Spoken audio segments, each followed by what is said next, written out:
अस्सलाम वालेकुम dear viewers, कैसे हैं? उम्मीद करता हूँ आप लोग सारे ठीक होंगे। आज आपके साथ ग्रामर को डिस्कस करने के लिए एक दफ़ा फिर एक नई वीडियो के साथ हाज़िर हुआ हूँ। आज हम स्टार्ट करेंगे बड़े बेसिक कंसेप्ट से, ताकि हम ग्रेजुअली इसको डेवलप कर सकें और हमारी बेस बन सके ग्रामर के मुतालिक। तो ग्रामर में हम जब भी कोई चीज़ डिस्कस करते हैं, तो कोई भी किसी भी चीज़ का आगाज़ है तो वो सेंटेंस से स्टार्ट होता है।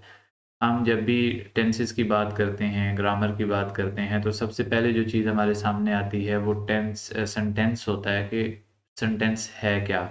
और फिर किस तरह हम सेंटेंस को आगे डिवाइड करते हैं, डिफरेंट पार्ट्स में यूज़ करते हैं, उसकी एक अलग वो एक तरीका है या एक अलग फ़िलॉसफ़ी है। तो उसके मुतालिक भी हम बात करते हैं आगे आने वाली वीडियोज़ में। तो आज की जो ये वीडियोज़ है, ये स्पेसिफ़िकली सेंटेंस और उसकी काइंड्स के मुतालिक है। एक सिंपल कांसेप्ट है जो कि आपके लिए आपके माइंड में इस चीज़ को क्लियर करने के लिए कि सेंटेंस होता क्या है और उसकी काइंड्स क्या हैं, जो कि हम डिफरेंट टेंसेस के अंदर यूज़ करते हैं। What is a sentence? हमारी जो एक्सपर्ट स्लाइड हमारे सामने है, वो आपके सामने सेंटेंस की एक फॉर्मल डेफिनेशन है। जैसे हम अपनी वीडियो को स्टार्ट कर रहे हैं। A set of words that is complete in itself. Words का एक सेट जो अपनी ज़ात के अंदर कंप्लीट होता है। अब अपनी ज़ात के अंदर कंप्लीट कैसे होता है कि वो ग्रामर के रूल्स के मुताबिक कंप्लीट होता है। उसके अंदर क्या होना चाहिए, जैसे कि आपको पता है कि इंग्लिश हमेशा फॉलो करती है रूल्स को।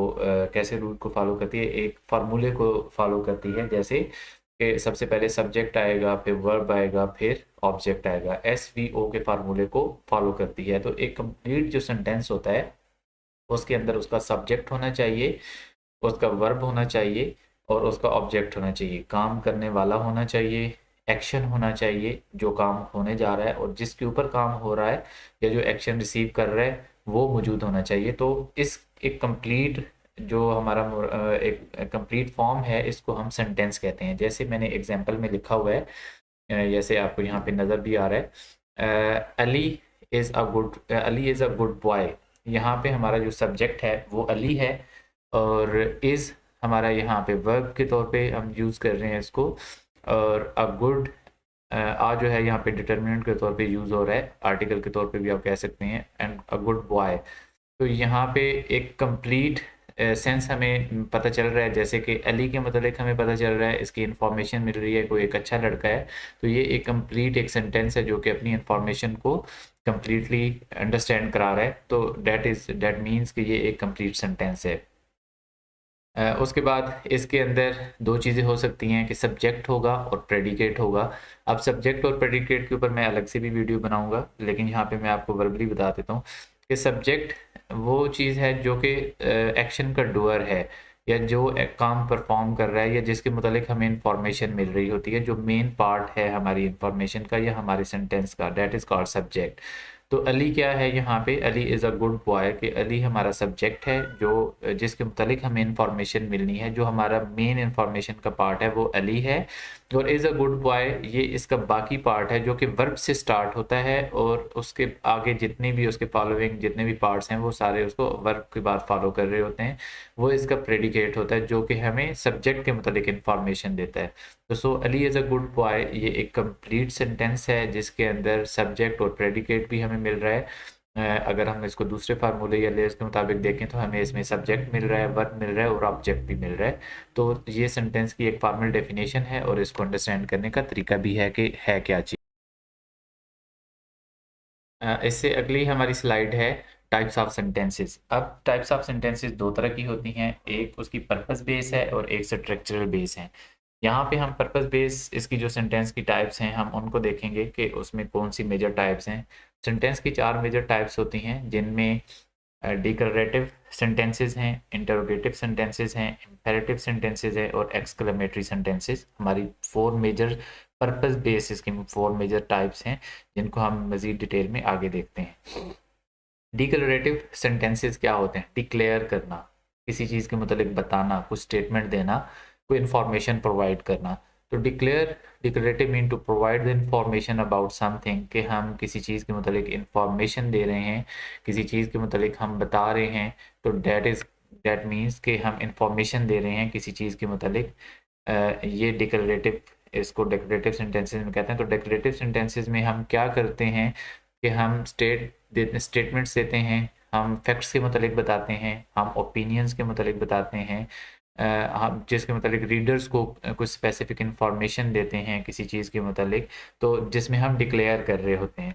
It always ends with a period, से हमेशा किसी न किसी पीरियड पे ख़त्म हो रहे होते हैं जो डिक्लेरेटिव सेंटेंसेस होते हैं।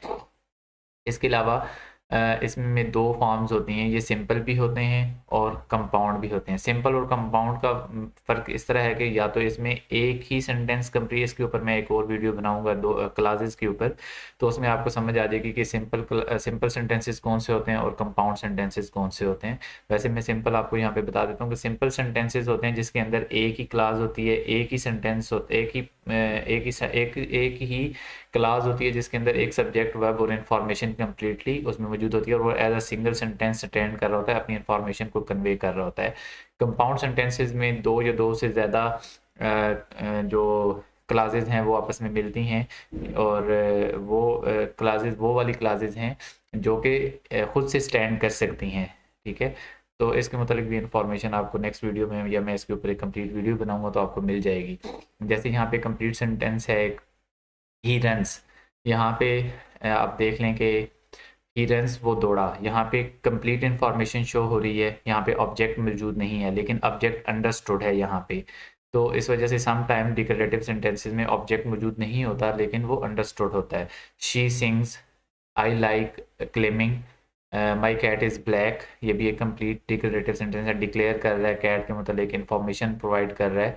उसके बाद Ali is 8 year old, Ali के मतलब इन्फॉर्मेशन दी जा रही है, डिक्लेयर की जा रही है, and he is an intelligence boy. यहाँ पे देखें कि दो क्लासेस आपस में मिली हैं, यहाँ पे एक ही क्लास है, he runs, she sings, I like climbing, my cat is black, ये एक एक सिंगल सिंपल सेंटेंसेस के ऊपर है, जबकि ही इज़ 8 ईयर ओल्ड ये एक अलग से क्लास है, एंड इसके साथ ये सबऑर्डिनेटिंग कंजंक्शंस के साथ ये मिला है, और उसके बाद he is an intelligent boy, ये इसकी एक अलग क्लास है, और ये दोनों इंडिपेंडेंट क्लासेस हैं जो कि आपस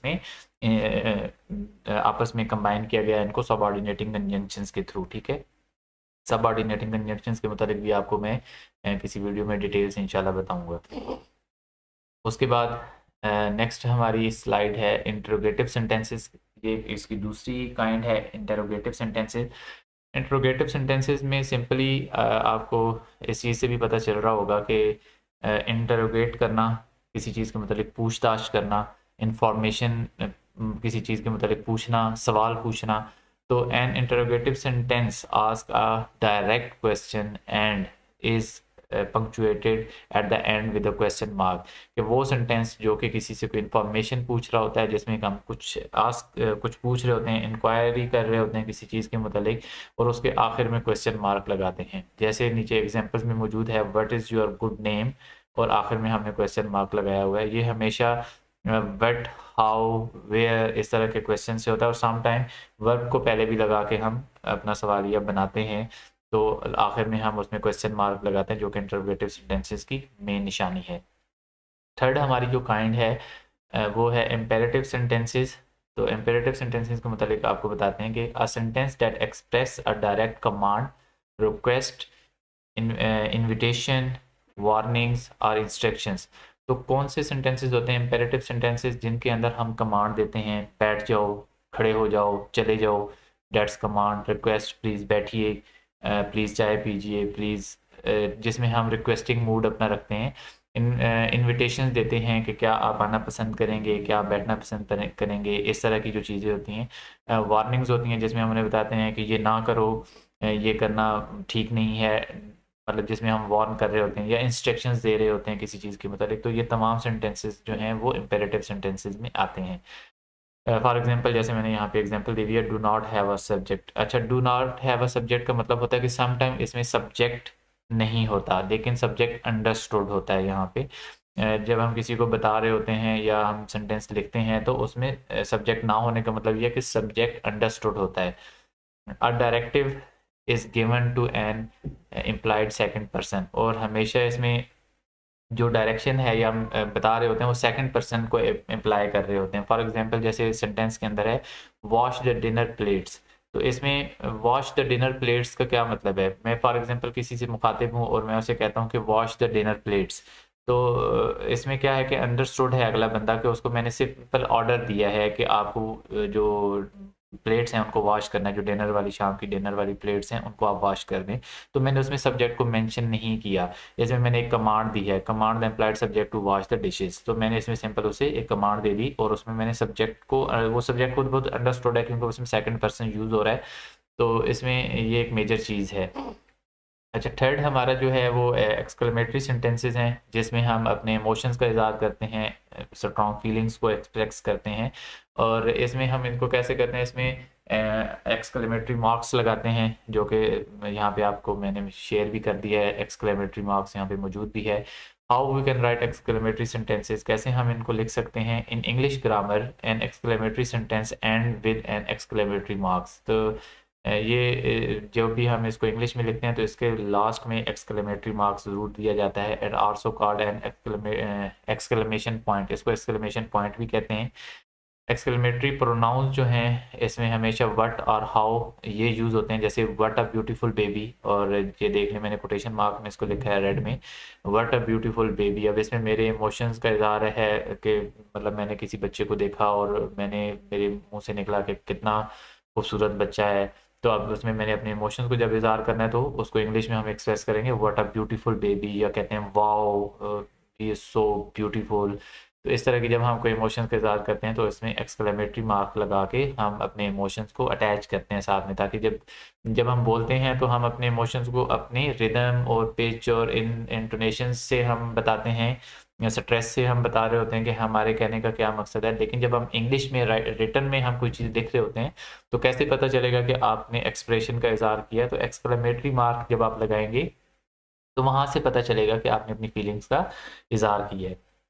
exclamatory sentences can used in interjection, ये इंटरजेक्शन के तौर पे भी यूज़ होते हैं। दो फिक्रों को आपस में मिलाने के लिए भी यूज़ होते हैं। उसके बाद वाओ, होरा, इस तरह के जो हम अक्सर बोलते हैं मैचेस के दरमियान में, आप सुन रहे होंगे खुशी के मौक़ों पे हम इस तरह के वर्ड्स बोल रहे होते हैं और उसके लास्ट में एक्सक्लेमेटरी साइन होता है। इसके थ्रू हम अपने इमोशंस का जब इज़हार करते हैं, फीलिंग्स को एक्सप्रेस कर रहे होते हैं। stand alone or connect to the rest of an exclamatory sentence with the use of comma, ये stand alone भी हो सकते हैं। फॉर एग्जांपल मैं कहता हूँ वाओ, तो डेट मीन्स मैं किसी चीज़ को देख के जब वाओ कहता हूँ तो अगले बंदे को अंडरस्टूड है कि मैंने इस पे अपने इमोशंस का फीलिंग का इज़हार किया है, मैंने इसको पसंद किया है। और मैं फॉर एग्जांपल उसके साथ फिर आगे अपना कोई सेंटेंस जोड़ता हूँ, जैसे wow that's so beautiful thing, तो इसके साथ मैंने कॉमा लगा के अपनी बाकी जो मैंने जो भी अपनी फीलिंग का इज़हार करना चाह रहा हूँ मैं उनको उसके साथ अटैच कर देता हूँ। तो ये इसके साथ कॉमा के साथ भी बाकी सेंटेंस के साथ हम इसको मिला सकते हैं। तो आज की वीडियो में इतना ही। अब इसको रिपीट कर लेते हैं। हमने सेंटेंस के मुतालिक पढ़ा, उसकी 4 काइंड्स और पर्पस वाइज जो उसकी काइंड्स हैं उसके मुतालिक आज हमने सीखा। इंशाल्लाह नेक्स्ट वीडियो इसके स्ट्रक्चर बेस्ड काइंड्स के ऊपर भी मैं इंशाल्लाह बनाऊंगा। तब तक अपना ख्याल रखिएगा। मिलते हैं नेक्स्ट वीडियो में। अल्लाह हाफिज़।